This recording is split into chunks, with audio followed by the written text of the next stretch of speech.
Right, so continuing on with the Mutant Mechatron RPG series of videos, this one's going to look, at what it is that makes you your character, the stats and the kind of special stuff, and what your options are for creating a character.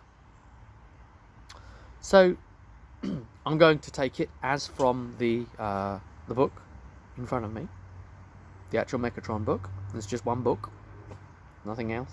The support set. And you get to be one of a particular model. So these are your classes, and we'll run through them, but you'll notice that every single model has its own special programs,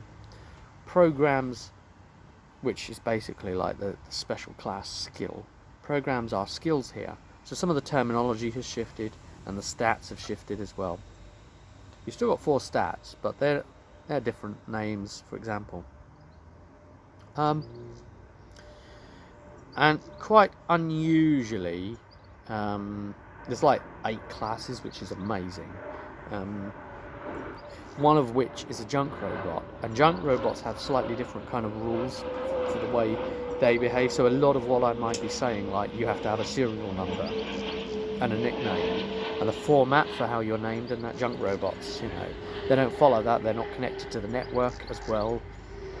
So you can be a junk robot, so you can kind of be even freer than these 3 guys here.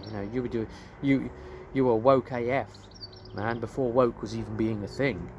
You're the George Carlin of the robots. You were woke before woke was even known. A big part of the mechanics here are the chassis parts. So the chassis parts, it's a shared pool. So there's a list of the types of head, torso and undercarriage parts, and you have one of each chassis part that makes you who you are, but you choose one from a list. But as I say, it's a shared pool, and there's only one instance of every chassis part, in the same way with like modules as well. So that guarantees a really unique experience, so that no 2 robots are going to be as alike as they could have been. And the chassis parts, there's a very different aspect to the Mutant games that you've known before. And they will affect a lot of, what your stats are will be reflected through the chassis parts and the kind of build you are. So if you want to try and respec, you could try and replace a chassis part later with a different one.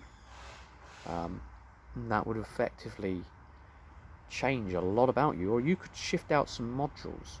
And the modules, well, they are kind of like, your mutant powers, your feral powers, your special abilities that you can use. But of course you've got limited amounts of modules based on your chassis parts collectively. So obviously head, torso and undercarriage, you add them all up, stats and armor and module slots, and that gives you your final figure for your configuration of all of those things. So come back to chassis in just a sec. Onto the stats quickly, just to cover them.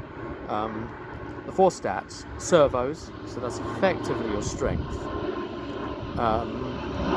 Stability, which is effectively your agility, your ability to kind of like stay upright and perform fine motor tasks, perhaps. Stability. You've got processor, which is your intelligence and your CPU ability, processing ability. And your network, which is about dynamic and complex communication, as the book puts it here. Your ability to interact with other machines, the ability to be less likely to, forcibly have to obey orders and to actually, enact your free will in kind of a conflict of wills. Then onto the chassis parts again, coming back to it, because it's a shared list, you will have to you will have to decide with the other players what parts you're going to, you're going to have. You're going to have to sort of bid for it, or, well, not bid for it, but you're going to have to come to an understanding with the other players, because as I say, there's one of everything. So one head, for instance, might have 2 in servos, 1 in stability, 1 in processor, none in network, 1 in modules, and 3 in armor. Whereas a different head might have none in servos, where the other one had 2. It might have 1 processor more though, and it might have 1 network more, but a lot less armor. And so already you can see that the head there, just the heads, are completely different. But then you mix that with a particular type of torso. So you could potentially mix that with a torso that has stats that make up for what another chassis part is failing you in, or you could go for the full min-max, which is actually, it's stated in this book, it's actually encouraged to min-max in this book, because robots are all about efficiency for the kind of tasks that they were created for in the first place. Unless you want to be a scrap robot, and then all the bets are off, if you're crazy. You can do that with the torso, and of course you do that with the undercarriage. So you've got 3 different chassis there, with a pretty good list of chassis to choose from. Then these will all basically, you add them up, and these will give you your final stats. They'll give you your amount of module slots, and they'll give you your armor. Simply all just based on the 3 chassis you chose. So that's it. And of course those stats are fairly locked in, just like these games usually are. It's usually, the skills, or in this case programs, that can be improved upon. So a little bit about the secondary functions. We'll come back to programs. Secondary functions act like talents. So every class, you'd be familiar with this if you've played the Mutant games, has access to 3 particular secondary functions, which only that class can choose from. But of course then you've got the general secondary functions that everyone can choose from. So they just work like talents. You start with 1, and you level up. It's the same deal. You spend the 5 experience, you either improve a program equals skill, or you take a secondary function, a talent. I've said what the modules do effectively. You can choose your modules freely from the list, just like the chassis parts. These are limited, 1 instance of each for the players again, so you really will have to decide with each other on what is available. There will be opportunities to change modules as you go. You may be able to swap with one another as well, or indeed chassis parts with one another. Those things come about. Energy points are a big deal here. We call them EP for short. So you use them to activate modules like you would with the mutant points or feral points. They are also your currency, so you have to spend them from yourself. You plug in, let's just say you're buying something from a vendor, you'd plug into it, and you'd download your energy points interface straight into the vendor. So you then mark off your energy points are down, that much. Or if you're selling something the opposite way, they zoop that energy points into you. And as the Mechatron facility decays, then the amount of energy points available per session, per new day, your allocated charge allowance per day, well, there's that risk that it's going to decline, you see. So it would get harder and harder to have access to recharged energy. And the other crazy thing is you need at least 1 energy point per day just to keep going. So it's a bit, again, like the eating and drinking thing that in the other systems. Did you eat today? Did you drink today? No, well, instead of suffering those things, you just you just pop an energy point and that's it. You know, you don't suffer those things. You're a robot. It uses an energy point to keep you going, and if you can't use an energy point for some reason, you'd shut down and you'd stop until someone comes along and saves you in some way. Of course, you have solar panels for a 1 energy point per day recharge from the sun, but it's not going to help you much in the facility, is it? So charge points, the charge point you get to go back to is kind of your biggest deal. You have to be able to access your charge point. You know, it's even more important than being able to have a bed to go back to, go home to, or whatever, or wherever it is you sleep. But the other thing is you'll also be using energy points in some other ways. So there'll be things like when you would take damage from pushing a roll.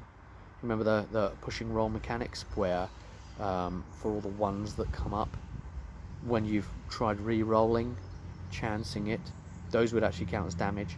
But you can negate as many of them as you want by spending energy points. So you've got that element now as well to use your precious energy points up as well. Or you could just take the damage, of course, to that stat. Crazy thing is that robots don't get broken so easy.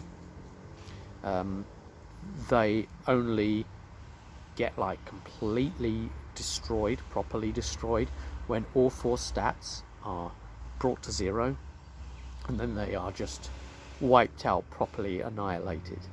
So you effectively, all of the things that happen to one of the 4 stats, you know, the servos, stability, processor, network, normally when it's exterior damage and not from an internal check going wrong on you from a pushed roll, when it's exterior incoming, a pipe falls on you, someone shoots you, someone whacks you, something like that, it's actually you roll randomly against the stats and you apply it to one of those stats randomly.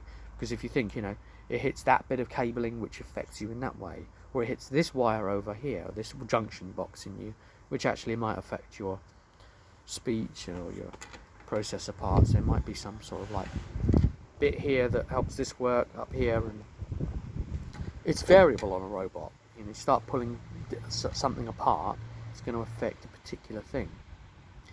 So you can see straight away that robots are a heck of a lot hardier than mutants and animals. Mutants, because they'd be, you know, wiped out from their stamina hitting 0, their strength score, hitting 0, whereas here everything has to hit 0 for you to die.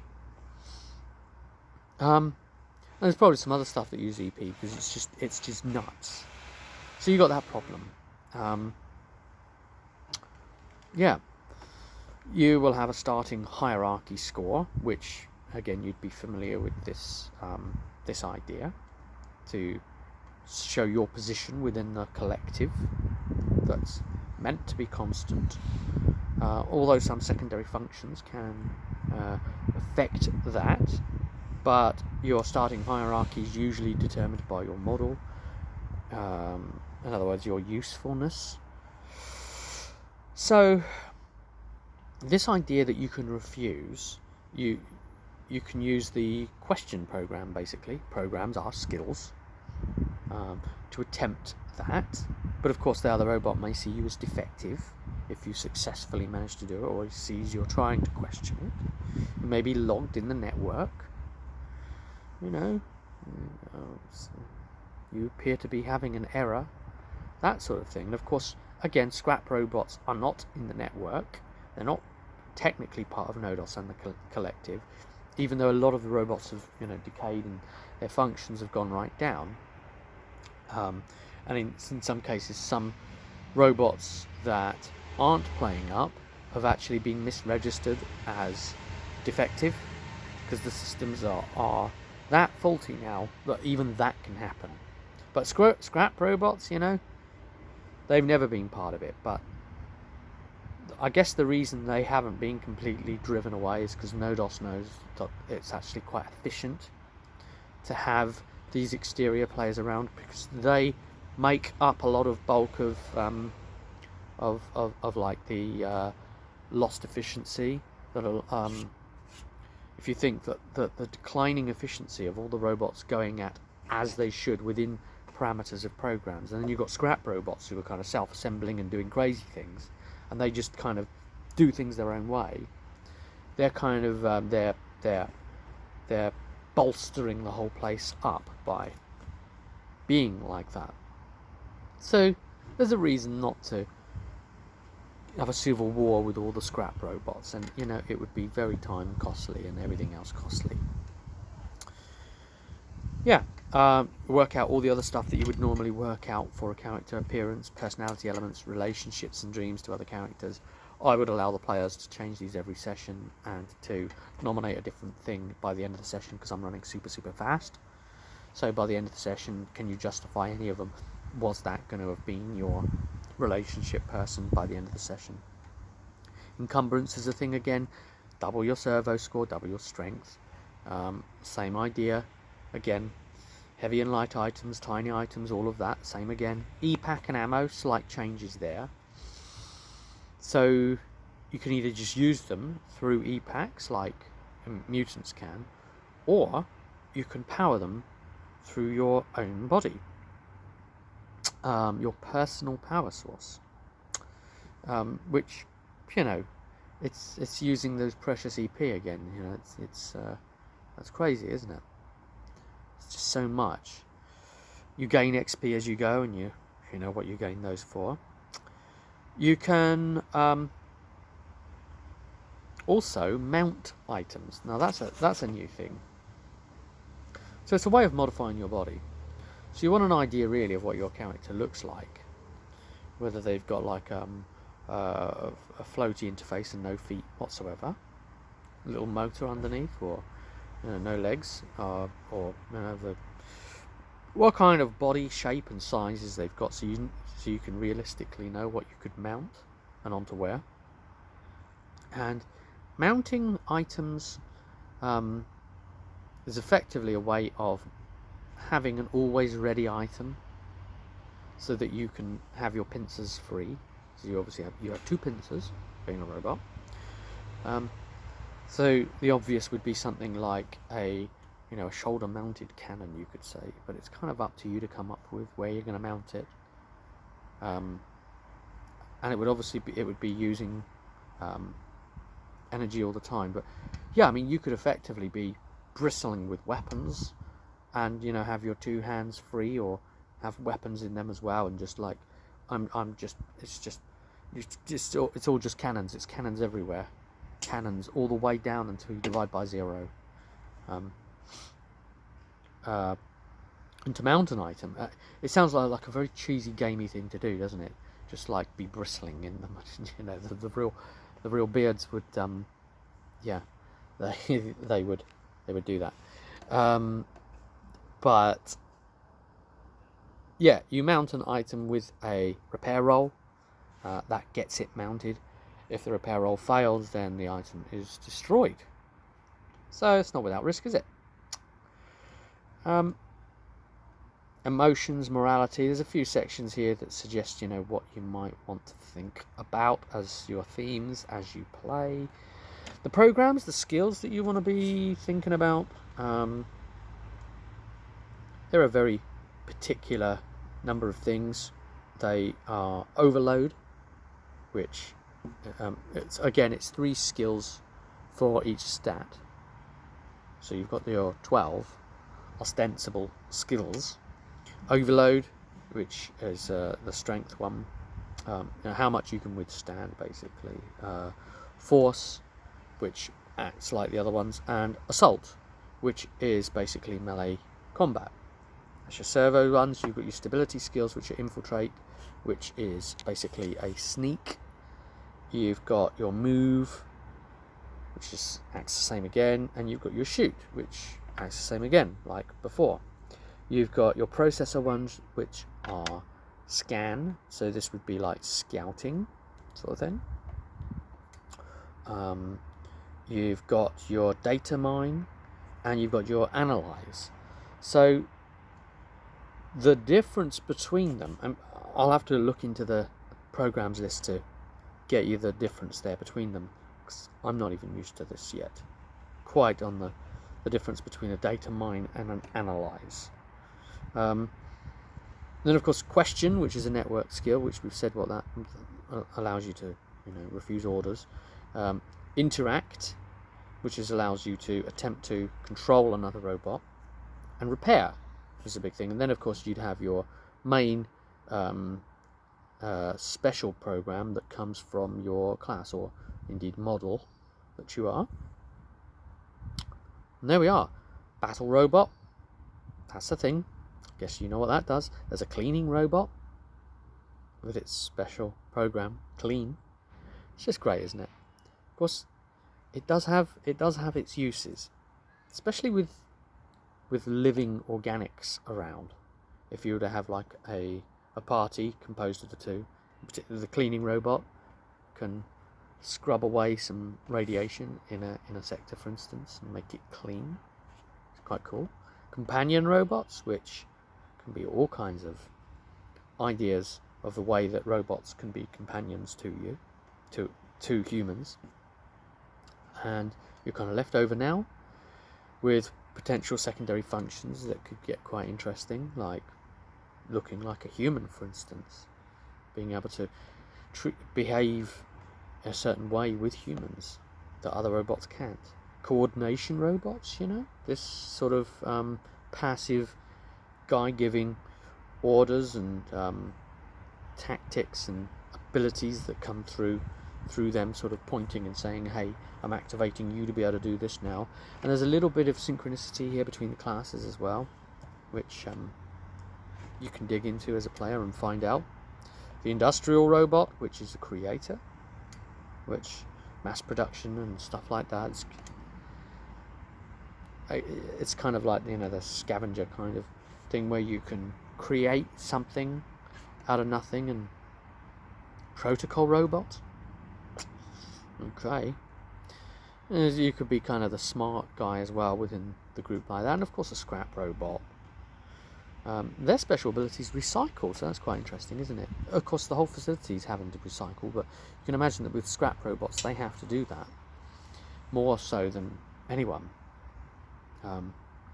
Yeah, and of course a piece of starting gear.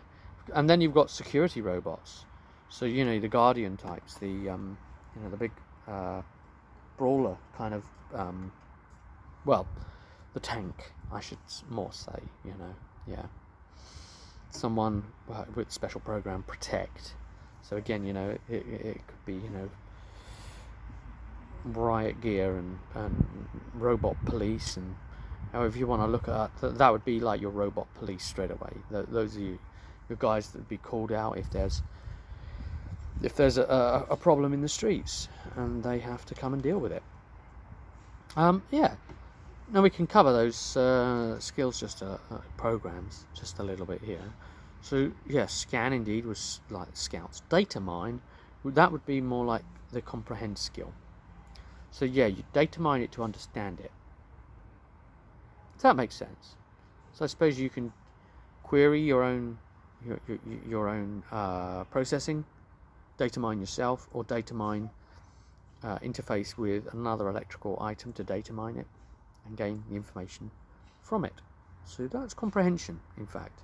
And then analyze, which was for mutants, that's know the zone, and for animals, that's know nature. So analyze would be a check of the things around you and to work out, is this usual for this area, should it be like this, or other elements like that. I mean, I think that goes into a lot of it. The gear bonuses thing works the same again. Gear can break gear that you're using. The damage to you, I've said that you can use your energy points to stop that from actually damaging you. Another big change is to modifying the rolls there. I should point out here that this is quite a biggie. So all the modifications, so like, you're -2 for this check because it's particularly difficult, or you could be plus whatever. This only modifies off your programs, your skill dice. So it doesn't ever come off your yellow dice, your base dice. and basically if it brings your skill dice to a minus, you then roll those and then minus that off your result properly. But otherwise it will just minus straight down off your skill dice. And of course the same thing about help from others as well. Yeah. Then there's a few kind of little other elements that would be different again, because we are playing in this, but we can work that out more so as we go. That's kind of covered most of it, I think. The book's telling me here, you know, that you could buy new secondary functions, obviously with experience, but you can buy new modules with energy points, of course.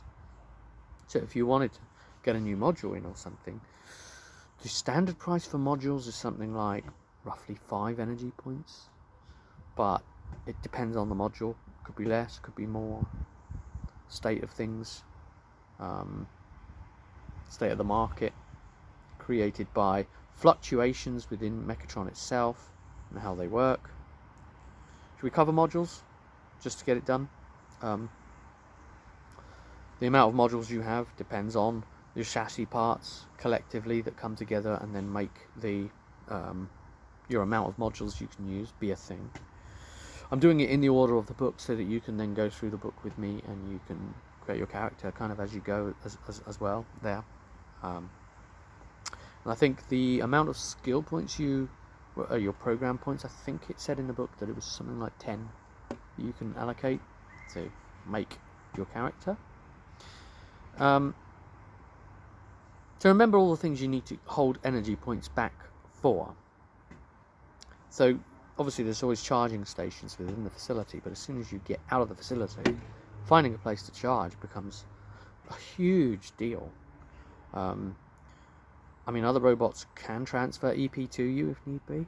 Maybe if it's even just, you know, like your companion team. If it was just a case of, I'm about to drop, man, can you zip me over some EP? Maybe, you know, even that way. But hey, watch out for machine fever.